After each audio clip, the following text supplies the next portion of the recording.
Are you feeling exhausted, stressed out a little bit, maybe pretty close to burnout? If you are, you're not alone. Feels like every leader I talk to these days is saying similar things. I chatted with a leader earlier this week and they said, I feel like this past year, it's almost like someone asked me to run a marathon that I never trained for. Then somehow I made it to the finish line only to be told, oh no, you're not done yet. There's another marathon.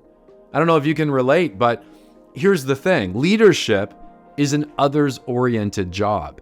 That means the more leadership responsibility we take on, the more we're focused on serving others.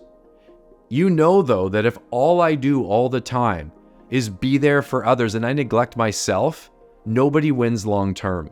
Now, there's no magical formula or simple solution on how to manage the self-other tension. There are, though, some simple things that you can do consistently that will make a world of difference.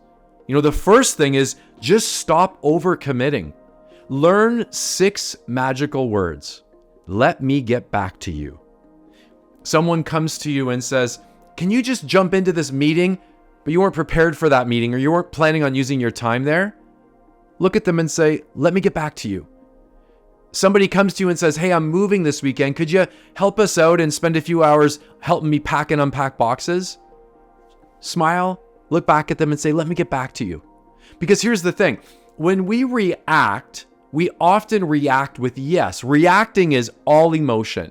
And emotionally, I want to show up well. I want to make you happy. I don't want to disappoint you. I want to be liked. So I react with yes, even though it's a bad decision. The goal is to respond. Respond is when I still have emotion, but I've integrated logic. Responding means that I understand that everything that I say yes to, I'm saying no to something else as a result. Saying yes to attending that meeting I wasn't planning on attending means that I've just said no to actually enjoying my lunch and going for a walk outside. Saying yes to helping you pack and unpack boxes this weekend means that I've just said no to being at my kid's hockey game. Now, let me get back to you doesn't kind of create this passive aggressive way of saying no to everything. It just means that you're giving yourself the time you need to weigh out, is saying yes serving not only others but myself well? It allows you to really think through, how will this ultimately let me be an effective leader? So here's your challenge. In the week ahead, when someone makes a request of your time that you weren't expecting, and it will happen, I want to ask you to discipline yourself to respond with let me get back to you.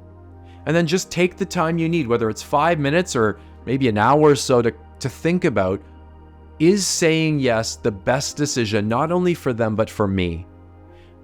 What would saying yes to inevitably mean I'm saying no to as a result?